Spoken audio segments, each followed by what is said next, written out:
Os videogames levam certas pessoas à fama, algumas a ganharem rios de dinheiro e outras têm um destino pior que a própria morte.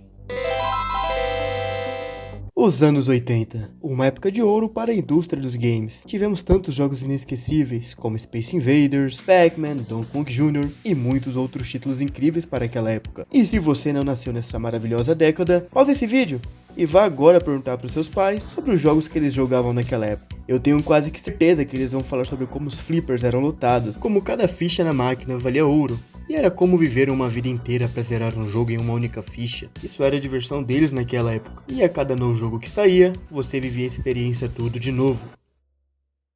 Mas talvez cair nesse encanto fosse o erro de muitos adolescentes e crianças. Afinal, elas eram atraídas tão facilmente para algo que poderia ser mortal. Oi, eu sou o Matheus e vou te guiar na história desse jogo, chamado Polybius.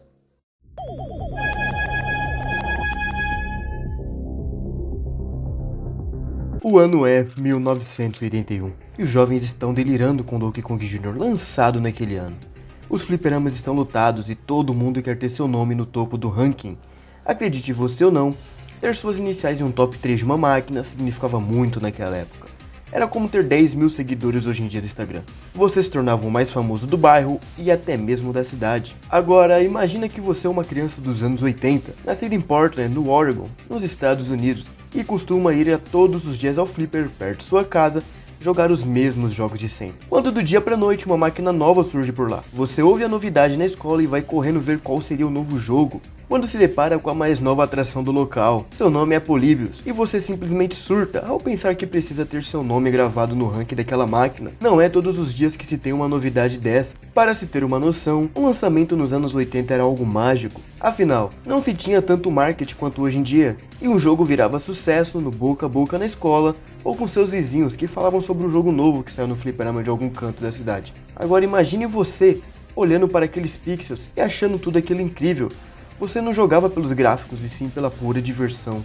Polybius era um jogo de navinha no maior estilo asteroides, lembrando bastante mecânicas que já existiam naquele tempo, mas ele tinha seu próprio charme, como um turbilhão de hexágonos girando no meio de sua tela, e com uma explosão de cores junto ao movimento que criava muitas imagens vetoriais, que saíam da borda até o canto da tela. Você tinha tudo isso enquanto controlava sua nave no canto da tela para destruir formas sem sentidos que vinham em sua direção. Não demorou muito para que o arcade virasse uma febre na cidade. A garotada fazia filas de horas e horas para assistir e tentar jogar o título. Ninguém queria saber dos demais jogos do fliperama e eram horas e horas perdidas no game. Mas nem tudo na vida são flores. Algum tempo depois, as incontáveis horas de jogatina haviam se tornado estranho casos de amnésia severa, com várias pessoas não se lembrando do próprio nome ou até mesmo onde moravam.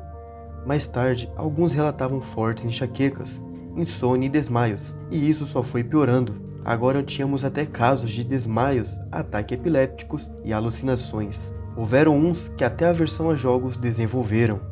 Nesse meio tempo, a garotada do fliperama comentavam que quase sempre homens estranhos vestidos em ternos pretos e óculos escuros iam até as máquinas e, sem se preocupar com quem estava usando, tiravam algo de lá. A molecada ali presente começou a estranhar isso, mas naquele momento não tinha como saber do que se tratava. Na verdade, esses homens de preto sempre são vistos antes de algo estranho acontecer, ficando tão famosos a ponto até de ganhar um filme. Sim, o filme MIB é baseado nas aparições misteriosas desses homens de preto. Essas pessoas sempre estão ligadas a coisas estranhas. E nesse caso, eles sempre iam nos mesmos dias e nas mesmas horas, nunca respondendo a ninguém. Eles apenas chegavam, iam por trás das máquinas, pegavam algo e saíam dali, como se fosse algo normal que fizessem todos os dias. Apesar de nunca terem aparecido nos fliperamas antes do Polybius ter sido lançado, parte dessa lenda diz que esses homens coletavam vários dados da máquina, como o tempo de uso, níveis conquistados e a pontuação dos melhores jogadores. Apesar de estranho, muitos pensavam apenas ser um representante da empresa. Era muito comum naquela época o representante ir e buscar alguns dados da máquina, mas um incidente mudou isso tudo. Em mais um dia normal, um jovem de 13 anos tentava freneticamente ter seu nome registrado no jogo. Mas de forma súbita ele sofreu um ataque epilético enquanto jogava. Mesmo sem nunca ter tido qualquer histórico médico, isso poderia ter sido visto como um caso isolado, mas outros vieram a acontecer. como algumas pessoas que após jogar Polybius passaram a sofrer de insônia e outros tiveram complicações mais severas, chegando até mesmo a ter tendências suicidas. Todos os sintomas sempre vinham após horas no mesmo jogo, e o que parecia ser inofensivo tornou algo a ser temido. Pouco a pouco os boatos começaram a surgir, mas como o jogo estava em poucos fliperamas, não teve um grande público atingido, mas foi o suficiente para se espalhar como fogo em pólvora. É difícil conseguir informações sobre esses eventos hoje, pois contam que assim que começaram a se espalhar esses boatos, as máquinas dos jogos desapareceram da mesma forma que surgiram, simplesmente do nada. Existem teorias de que Polybius era um projeto militar norte-americano. É dito que a ideia desse experimento era para se ter controle comportamental das crianças e adolescentes, para assim acabar com esse vício em jogos. Mas lançar um jogo para acabar com o vício em jogos não me parece muito eficaz.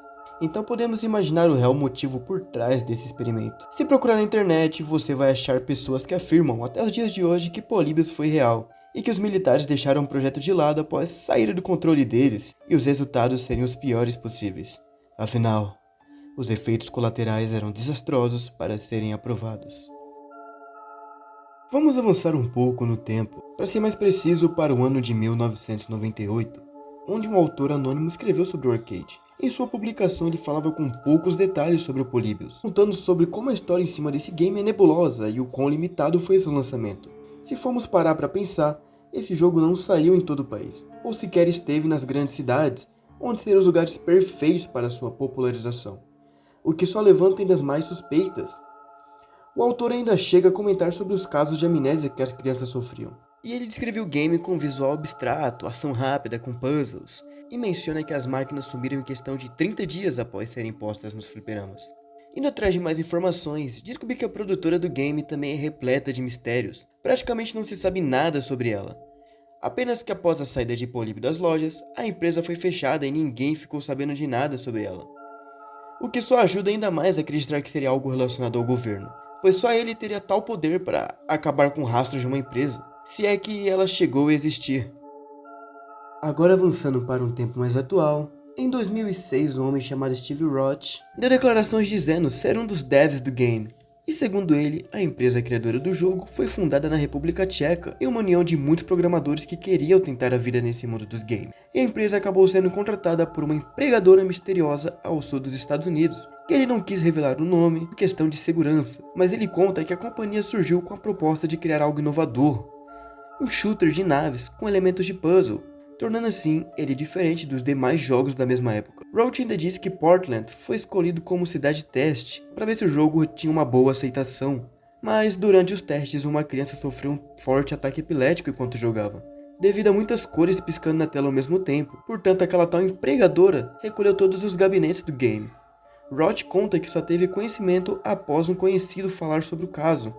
Eu acredito que uma empresa sempre vai investir muito dinheiro na produção de qualquer jogo, afinal, tem que ter um espaço físico para eles se juntarem, contratarem desenvolvedores, equipe responsável por som, marketing, level designs, logística e tudo mais.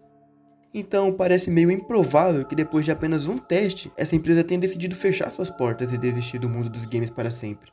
Sem contar que o Roach ainda foi entrevistado mais algumas vezes, mas ele acabou negando responder perguntas que já haviam respondido antes. Isso acabou criando o boato que o Roach na realidade não era nenhum desenvolvedor do jogo.